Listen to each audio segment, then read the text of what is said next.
si Regine from PI10E21R and I'll be presenting yung biography ni Rizal. So, sino po ba si Rizal? Kilala niyo po ba siya? Opo. Paano niyo po siya nakilala? I mean, anong pagkakakilala niyo sa kanya? National hero po. Aside from being our national hero, ano pa po? Makata. Makata. Maraming kasintahan. Yes, maraming kasintahan. Tama ka dyan, kuya. Ano pa? Yung Noli po. Yung Nolly at saka yung Elfili. Ayan. So, ngayon, i-discuss natin yung biography at saka social background ni Rizal. Ang totoong pangalan ng ating national hero ay Jose Protagio Rizal Mercado E. Alonzo Rialonda. Yung Rizal Mercado ay galing sa surname ng father niya, tas yung Alonzo Rialonda ay galing sa mother niya. So, siya ay pinanganak daw noong June 19, 1861 sa Calamba. Wednesday night siya, between 11:30 p.m. hanggang 12 midnight.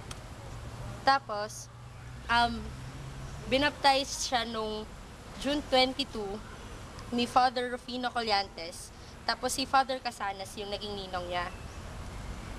Tapos, yung pangalan niyang Jose ay galing sa San Jose dahil yung mother niya ay devotee ni Saint Joseph noon. Tapos, yung father niya, ang pangalan ay si Francisco Mercado Rizal. 8 years old siyang nabuhay from Binyan, Laguna. Tapos yung mother niya naman ay si Teodora Alonzo Rialonda. 85 years old naman siya from Manila. Ang surname na Rizal, kasi ni-require sila that time, di ba Mercado sila originally, tapos ni-require sila na magpalit ng surname, na pumili sila ng Spanish na surname, galing dun sa list ng surnames na binigay ng Spaniards. Tapos ang napili nila ay, Ritial, I don't know how to read that. Tapos meaning Greenfields, tapos later on naging Rizal na lang siya, hindi ko alam kung bakit. Tapos si Rizal, 11 sila magkakapatid at 2 lang silang lalaki. Tapos, pang-7 siya sa 11 na magkakapatid. Yung mga kapatid niya ay sina Saturnina, Pasiano, Narcisa, si Olympia, Lucia, Maria, tapos si Jose Rizal, si Concepcion, si Josefa, si Trinidad, at si Soledad. Bale, meron siyang isang kuya, si Pasiano, yun yung nagsilbing parang tatay-tatayan niya rin na ilalagaan siya ng sobra-sobra sa buong buhay niya. Tapos, meron siyang mga kapatid na may asawang, lalaki, tapos meron namang iba na namatay na silang walang naging asawa. Tapos family background, ang Rizal family daw ay kasali sa Principalia class, parang may kaya sila nung time na yon. Tapos kasi may ang sources of income nila ay meron silang farm na nire-rent nila sa Dominicans, meron silang small store, tapos nagre-raise din sila ng iba't ibang hayop. Tapos, ang Rizal family din daw ay merong karwahe. Ang karwahe ay yung sasakyan na dinadala ng kabayo, ganun. Tapos, meron silang private library na merong almost 1,000 books. Kaya, ang sa kanila, parang may kaya talaga sila. Tapos, sila magkakapatid, nag-aral sila sa Manila. Tapos, yun, highly esteemed sila, hospitable and cultured. Sobrang active nila sa mga socio-cultural na activities at religious activities dun sa lugar nila. Tapos, education. Si Rizal, nag-start siyang mag-aral. Tapos yung teacher niya ay yung mami niya. Natuto siyang mag-alphabet at saka mag-pray nung 3 years old siya. Tapos nagkaroon siya ng formal education nung 8 years old siya. Pinadala siya sa Binyan, tapos dun siya nag-aral. Tapos, later on, nung 11 years old na siya, pinadala siya sa Ateneo Municipal. Yun ay Ateneo de Manila ngayon. Tapos yung Ateneo Municipal, siya ay known school for boys. Okay.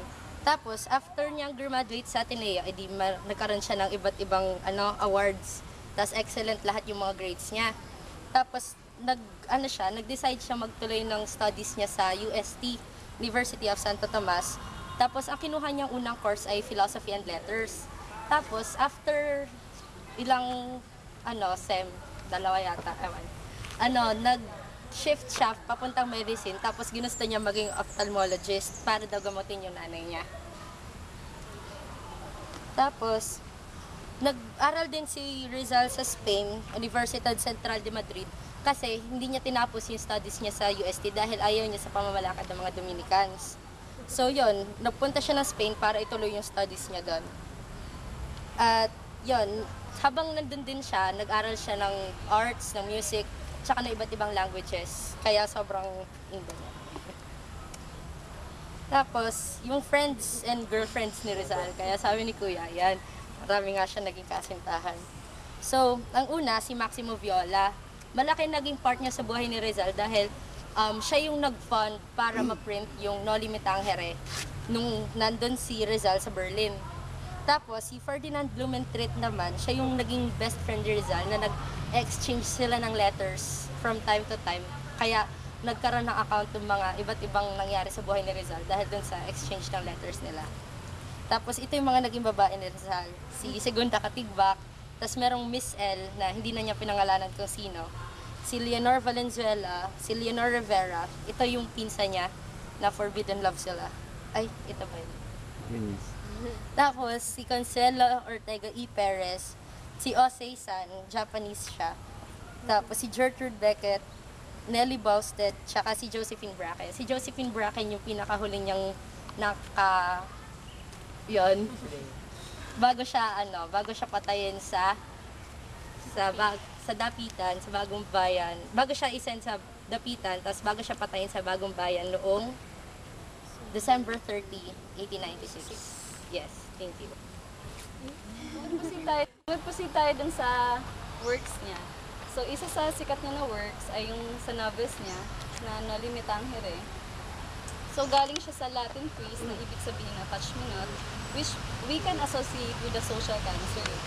So, hindi siya original na invent ni Rizal. So, he got it from the Bible, from the book of John, chapter 20, verses 13 to 17. So, napublish siya sa Berlin noong 1887. Nung time na yon, si Rizal ay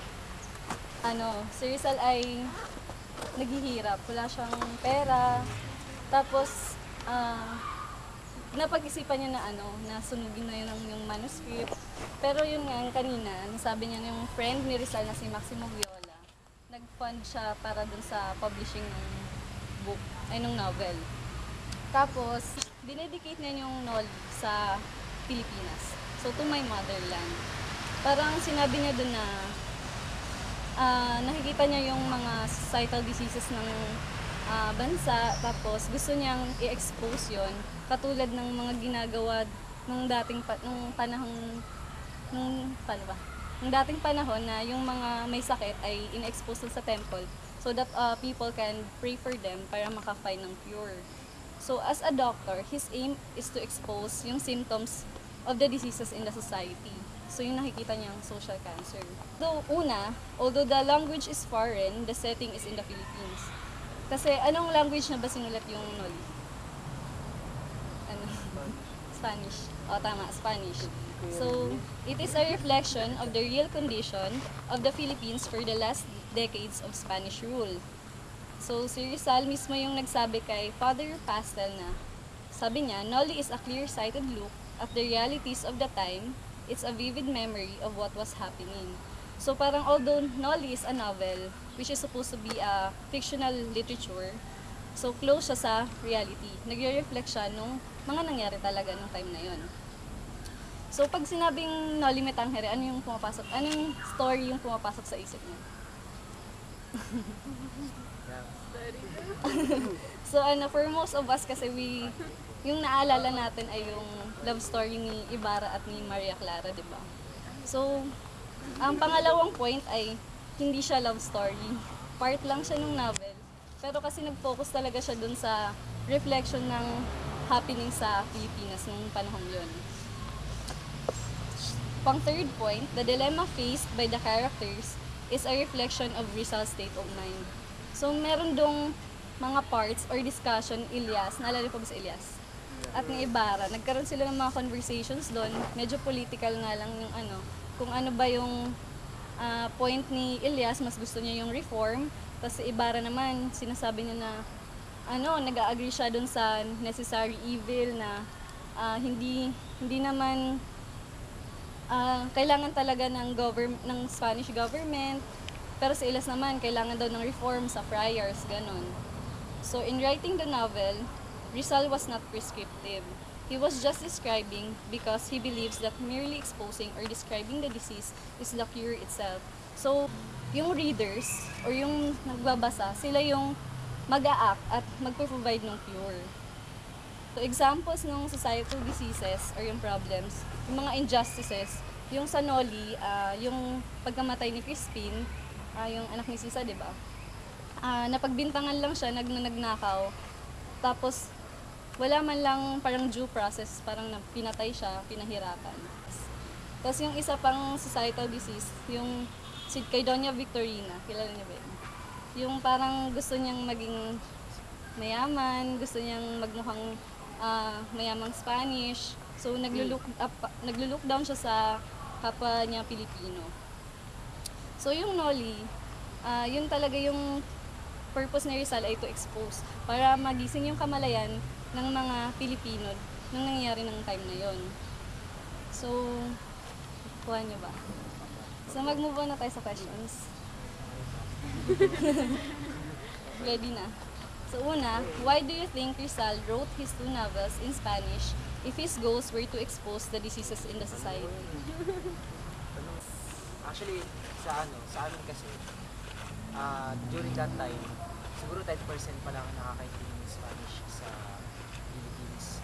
Kaya nagtataka din ako kung bakit siya susulat ni Jose Rizal. Eh, sinasabi niya, social cancer, and ang basehan niya is cure yun. Kumbaga, yung describe niya yung cancer ng society, and parang in that way, cure yun. Pero hindi ko nakita doon kung bakit na Spanish yung ginawa niya. Pero one thing is, sinulat niya yun para talaga sa mga Spaniards, para makita ng mga kapwa ng mga Spaniards na nandun. And kasi may mga Spanish din during that time na nag-apply sila nung liberalism. And parang ayaw naman kasi ni Rizal na magkaroon ng parang patayan ganun nga. Pero yung parang side ni Ibarra. Pero ang gusto niya kasi is parang maging probinsya nga yung And ayaw niya ng mga ganung bagay. Kaya siguro sinulat niya sa Spanish para mismo yung mga Spanish na kapwa ng mga Spaniard na nandito, yung matulungan tayo at makita nila yung kondisyon natin sa Pilipinas. Okay. So, yun. Ayoko na sulat. Joke lang. Sagutin ko. Yung tingin ko naman dito, kasi yung sinulat niya yung Noli, parang yung state of mind niya is more on reform, di ba? Parang, yung mga ilustrados kasi nun ay marunong mag-Spanish. Tapos, yung target audience niya is yung Spanish government at yung mga ilustrado.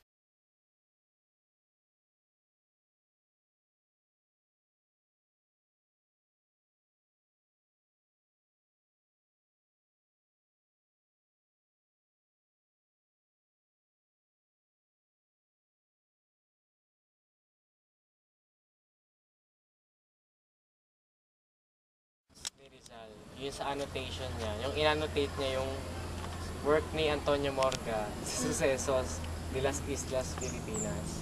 So, yung Sucesos, siya ay parang history ng Pilipinas.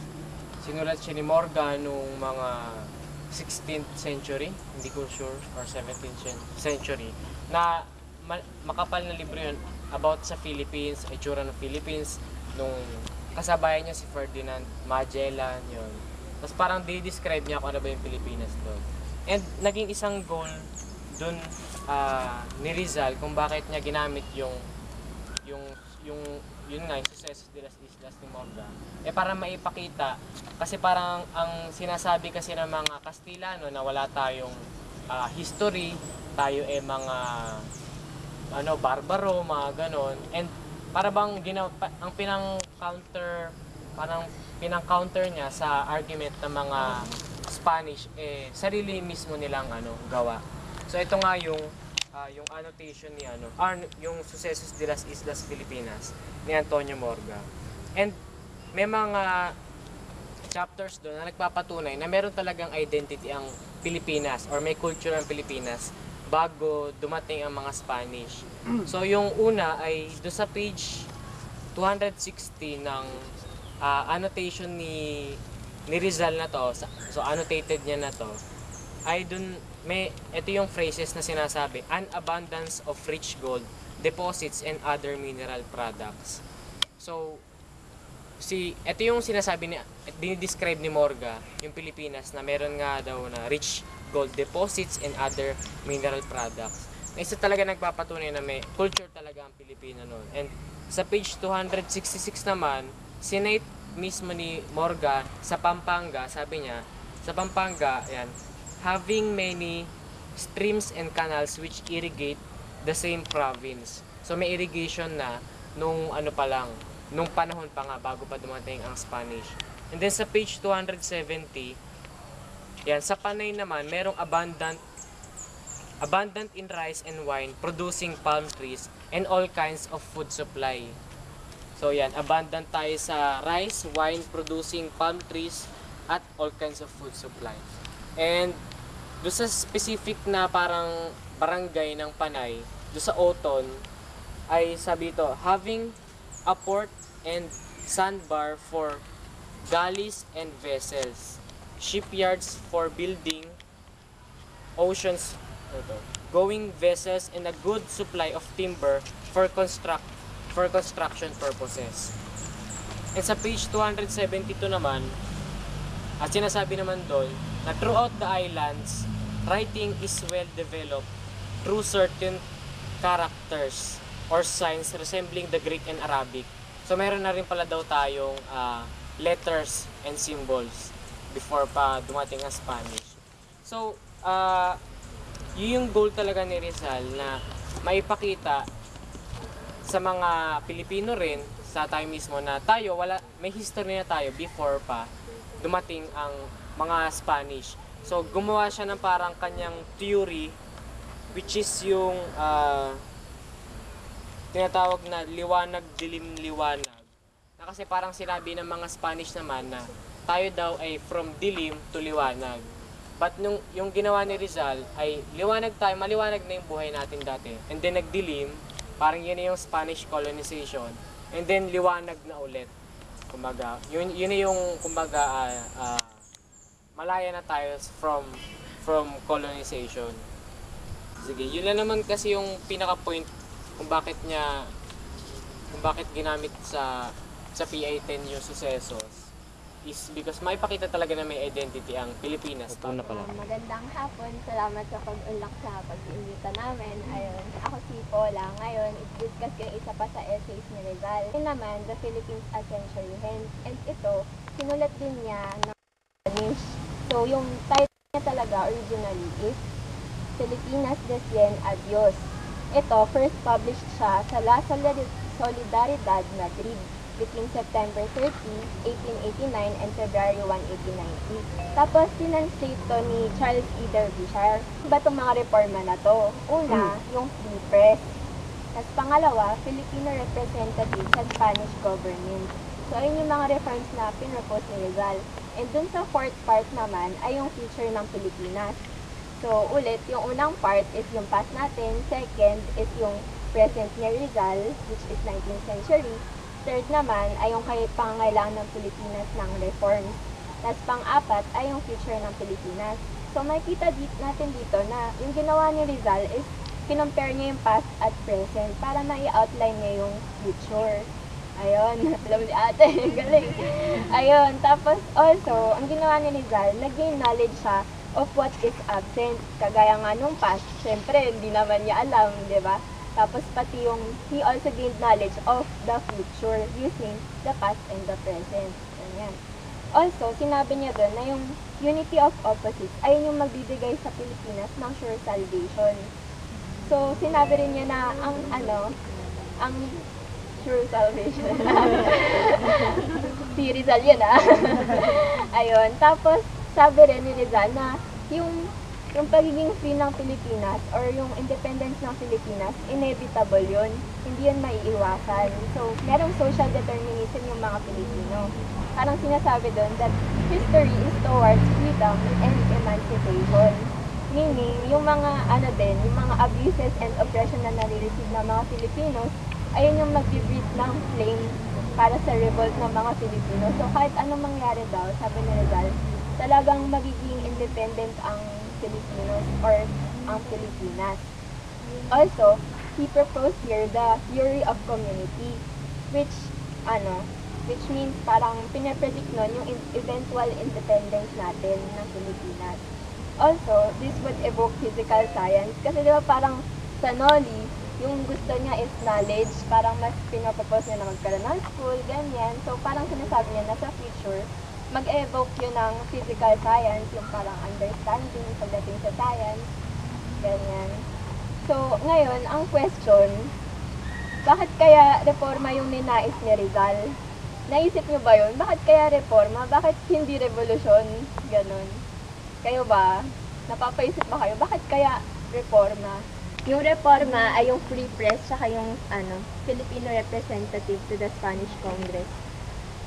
Or Kasi sa nature din, kasi nakita ko rin sa nature ni Rizal, parang edukado siya, ganun. So, yun lang, inaisip ko isang dahilan din yun. Pero, kung reforma kasi, ihalin tulad ko na lang doon sa issue ngayon, sa Scarborough show. Ayun, sa China, between China and Philippines. Siguro kung idadaan natin sa unang-una, wala tayong laban sa China. Ayun. So, siguro naisip ni Rizal na very impractical na idaan sa revolution kasi unang-una, overpowered yung Philippines by the Spain by that time. And very practical na idaan na lang sa reform or free press, sabi nga ni ate. Kasi unang-una, walang masasaktan. Tapos, madadaan lang siya sa mahinahong paraan in which, kumbaga, utak lang yung gagamitin. Kumbaga, parang naisip ko kasi medyo may pagka mind game yung laban. Kumbaga, si Jose Rizal kasi sinulat niya yung Noli to parang prescribe things. Parang may strategy siya kumbaga na hindi lang sugod na sugod. May game plan siyang parang ginawa bago siya maghimagsik. Yun, in which yung reform ngayon ginamit niya. So, naisip niya siguro, yun yung pinaka-best, yun yung best na paraan para labanan yung Spaniards by that time. Kasi, yun nga, yung mga sabi ko kanina. So, bali, agree din po kayo kay Rizal na mag-reform. Salamat sa pahayag ninyo. Kasi, parang, yun nga, paglalaban kasi yung identity. Kasi yung sinasabi namin, pinag-usapan namin kayo na dependence, di ba? Hindi parang may depende lang din tayo sa Spaniard, which is country naman tayo, isang bayan tayo kumbaga. Yan yung dinidescribe ni Andres Bonifacio. Gusto ko kasi yung side niya sa pagiging iisa natin. Yun kasi yung gusto ko kay Andres Bonifacio. Kasi kung hindi naman para tayo ganun, parang nagiging depende tayo, parang nawawala yung identity natin. Parang yun kasi yung nakita ko kay Andres, kaya gusto niyang lumaban. O sa akin din naman, kung bibigyan ko ng pagkakataon, gusto ko rin ipaglaban kung sino ako. Or gusto ko rin ipaglaban kasi kung reform lang, under pa rin talaga. Parang yun ma-under pa rin tayo ng government. And yun nga yung ginawa nila dati, ang government nga ng Spaniard, hindi nila magpaalis yung mga praile dito eh. During that time, nung time nila Rizal, nahihirapan na rin silang paalisin yung mga praile, which is yung paghihirap sa atin. Eh ang praile, ang dami nilang role sa atin. Yung land, sila yung magbe-benefit. Yung mga in-harvest natin, sila yung magbe-benefit. So parang nakita ko doon na parang talo pa rin kapag reform. Sila pa rin yung At saka parang yun pa rin kung lumaban tayo, at least lumaban tayo para sa atin. Parang ganun. At least may patutunguhan, matalo man, at least lumaban. Game. So, dito nga sa Philippines A Century Hence, yung goal ni Rizal is a peaceful translation to independence. Kasi parang makikita rin natin, kaya siguro ganun, kasi si Rizal, from Ilustrados yung status niya, 'di ba? So, ayun yung natutunan namin. Also, dito kasi, Rizal thought of the highest ethical standards. That is why he preferred reforms over revolution.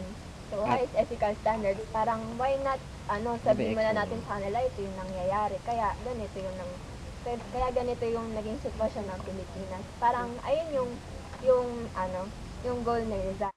Natutunan na natin yung buhay ni Rizal. Yun, parang nalaman na natin kung ano yung mga pinagdaanan niya. Tapos nalaman na rin natin yung mga ibang akda sa ano niya.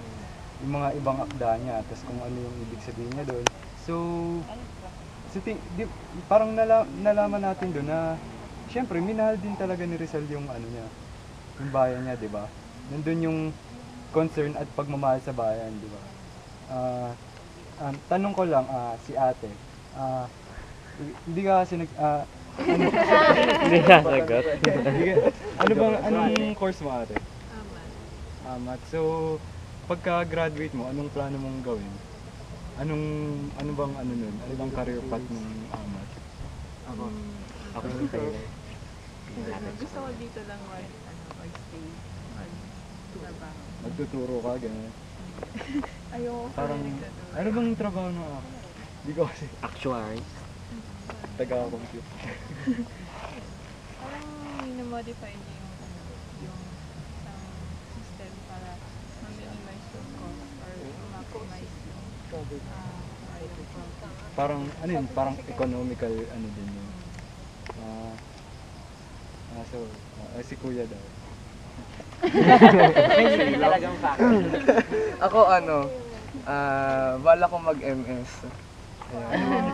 Dito. So, BS Chemical Engineering din. Tapos, dito rin sa UPLB. And, kasi na-realize ko sa industry, medyo hindi ko mapapractice kung ano yung natutunan ko. So, siguro, nagbabalak ako magturo dito sa UPLB.